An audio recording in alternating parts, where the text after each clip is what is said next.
Bonjour à toutes et à tous. Après Rémi la semaine dernière, c'est à mon tour de démarrer 2022 avec ces actus. Visite du président de la République, exposition ou encore théâtre. Voici le sommaire de ce vendredi 21 janvier. Je le disais à l'instant, le président Emmanuel Macron était en Alsace ce mercredi. D'abord au Parlement européen à Strasbourg et en deuxième partie de journée, il s'est rendu au camp d'Oberhofen pour une visite aux armées. Ils sont au Moulin Neuf le week-end prochain pour 3 représentations. La compagnie du Poulailler présente sa nouvelle pièce, l'affaire Donovan McPhee. On a filmé leur répétition à l'ancienne école du Petit Pont. Si je vous dis blonde, brune ou ambrée, mais surtout à consommer avec modération, de quoi je parle? De la bière, bien sûr. À Mittersheim, une nouvelle brasserie va ouvrir, elle s'appelle Les Semblables. Emmanuel Macron s'est rendu au camp d'Oberhofen ce mercredi 19 janvier. À cette occasion, il a pu rencontrer les militaires du camp. Dans ces troupes, de nombreuses personnes viennent de notre secteur. Nos caméras ont suivi la visite.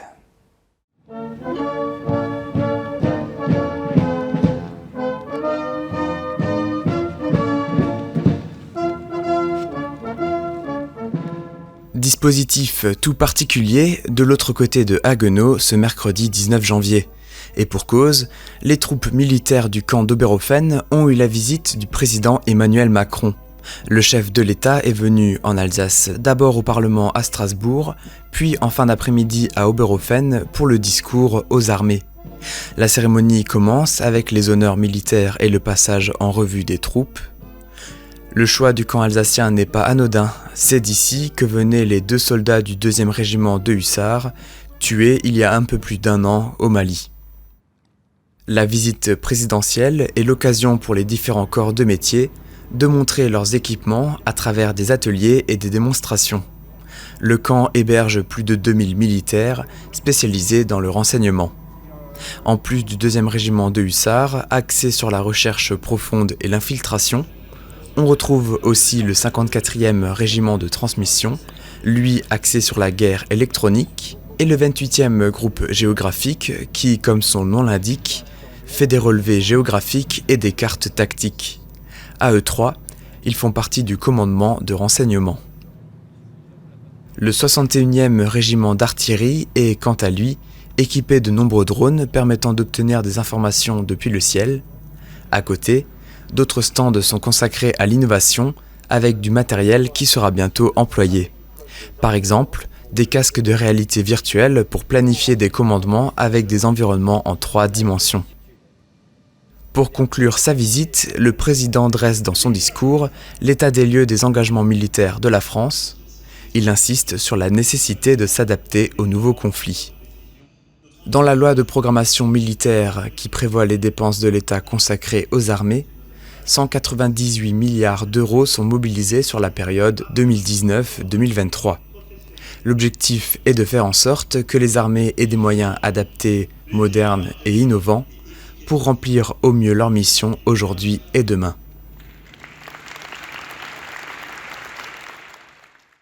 La comédie du Poulailler remonte sur scène les 28, 29 et 30 janvier.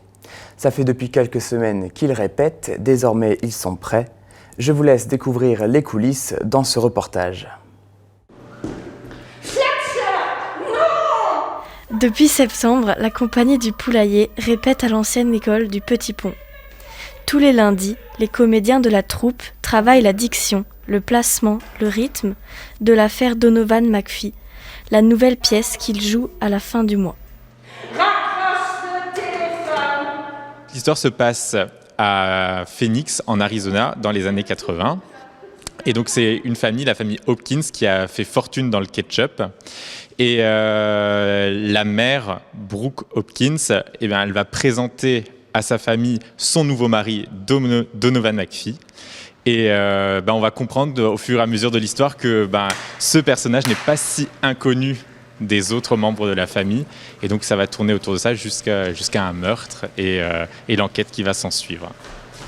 Qu'est-ce qu'il se passe ici? Pourquoi il y a tous ces policiers devant la maison? Où est maman? Ne t'inquiète pas, Timothy, ta mère va très bien. Non, Dwayne! Maman ne va pas très bien! Pas très La pièce est tournée comme un feuilleton des années 80, comme Dallas, comme Dynasty. Donc il y a un côté décalé, un côté drôle qui est mêlé à l'enquête policière. Parmi les propositions de texte, ils ont choisi celui-ci à l'unanimité. Vous êtes vraiment sûr que le crime a été commis par un membre de cette famille? Ah non, pas forcément. En revanche, par quelqu'un qui vit dans cette maison. Ah oui, j'en ai la certitude. Je ne vois pas trop la différence. La différence est pourtant évidente, Madame Suarez. La différence, c'est vous. La dernière fois qu'ils ont joué, c'était en 2020. Depuis, ils ont eu le temps d'apprendre le texte et de faire des répétitions en visio. Mais rien ne remplace la scène. Avant de préparer la pièce, on fait toujours des exercices de voix, de placement, on travaille sur les émotions, voilà. Et après là, les textes, ils sont venus assez rapidement parce qu'ils avaient été bossés depuis un bout de temps déjà. Hein. Donc voilà, donc une fois qu'on a pu venir ici, on a pu mettre en place le décor, les déplacements, et là, ça a fait du bien à tout le monde de se retrouver et de pouvoir se concentrer sur ça justement, parce que une pièce, c'est pas que le texte, quoi. Je voudrais m'excuser pour l'autre matin. Le tapis, vous vous souvenez? Bon, vous m'avez dit très brutalement ce que vous pensiez de moi et ça m'a terriblement blessé. J'ai mal réagi, j'ai été stupide et je m'en excuse. Maintenant, ils ont hâte de jouer devant un public. Ce sera au Moulin Neuf, les vendredis 28, samedi 29 à 20h et le 30 janvier à 16h. Exceptionnellement, il y aura d'autres représentations en mars à Weiersheim. Et toujours à Niederbronn, 2 informations. Tout d'abord, les œuvres de Marguerite Nguyen sont visibles depuis ce lundi 17 janvier à l'Office de tourisme l'Alsace verte. La nouvelle exposition Calligraphie et art plastique met en avant le travail de l'artiste, essentiellement lié à l'écriture. Elle joue avec les textures et les supports, qu'ils soient petits ou grands. Pas seulement sur une toile ou sur du papier, Marguerite utilise aussi des morceaux de bois, des pierres, des pots ou encore un parapluie.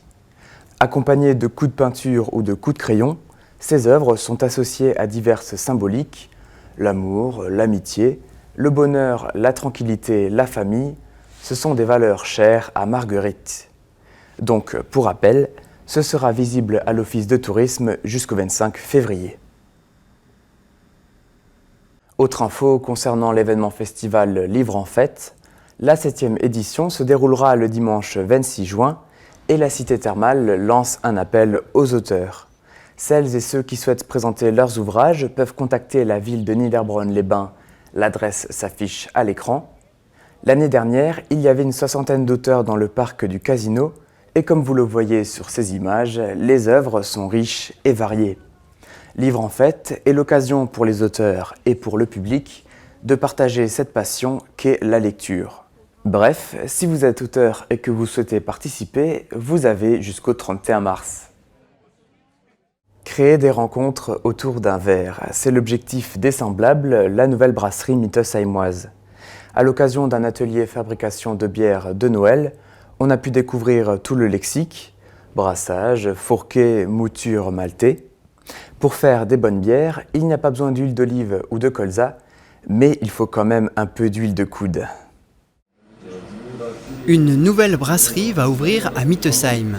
Lors d'un atelier de brassage de bière de Noël, les hôtes ont partagé leur savoir-faire avec 5 connaisseurs et amateurs de bière.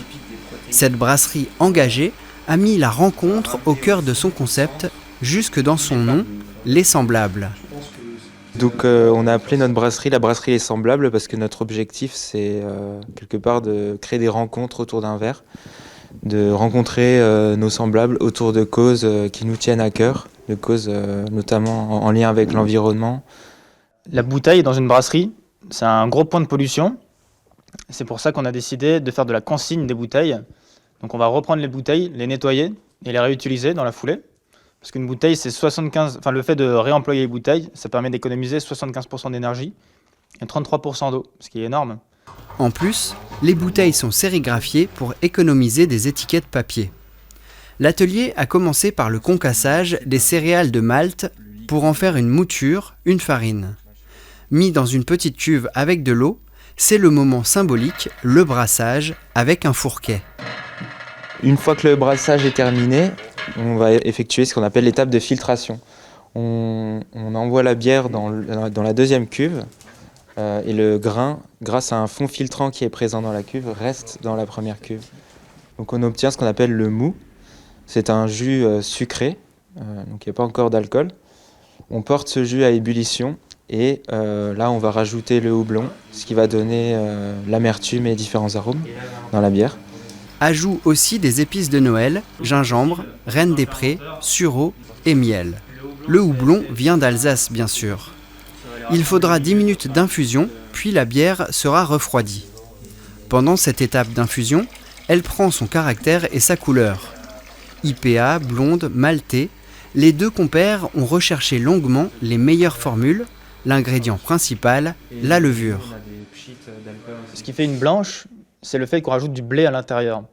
Donc celle-là, son style, c'est un style bavarois qui s'appelle Weizen, qui est caractérisé par sa levure, parce que dans une bière, on a des levures qui sont des champignons unicellulaires par millions de millions. Nous, en tant que brasseurs, on prépare juste le petit cocon tout douillet de sucre et de matières premières pour la levure, et ensuite celle qui travaille pendant 2 semaines. Les participants étaient attentifs, mais pas sûrs qu'ils puissent refaire l'opération à la maison. Du coup, non, je pense pas. Ça va être rare, j'aurais bien voulu, mais il faut quand même beaucoup de matériel et je pense pas le refaire. À la place, ils pourront toujours venir au bar, fabriqué spécialement sur place. C'est un bar en chêne, avec des pieds en Douglas, et c'est des planches qui ont été cherchées ici, dans la grange. On est aussi en train de travailler sur un verre en bois, et en verre soufflé par un souffleur de verre. Donc ça devrait arriver l'année prochaine, un verre de dégustation. Avec de futures cuves de 1000 litres dans la grange de l'Oasis à Mittesheim, les semblables pourront ouvrir à temps complet d'ici l'été prochain. Et on n'oublie pas, c'est à consommer avec modération, bien sûr. C'est tout pour les actus de cette semaine. On continue avec la suite de nos programmes. Rencontre dans l'interview de la semaine avec Robertson et Christelle de l'association locale La Cigogne d'Haïti. Ensuite, on va parler d'adaptation du logement dans notre émission à la télé pour les aînés. On se retrouve la semaine prochaine et d'ici là, restez bien au chaud et portez-vous bien.